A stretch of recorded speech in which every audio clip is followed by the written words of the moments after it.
ብርቱ ነበር ወድዬ ኃይለኛነቱ የኔ ዓለም አንቺ ተረታብኝ ይሄ ምን ይሆን ምክንያቱ የኔ ዓለም ባክሽ አንቺ ልጅ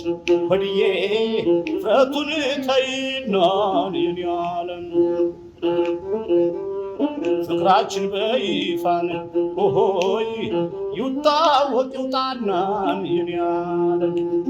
አካል ዓይንሽን ጣል አድርጊብኝ እባክሽ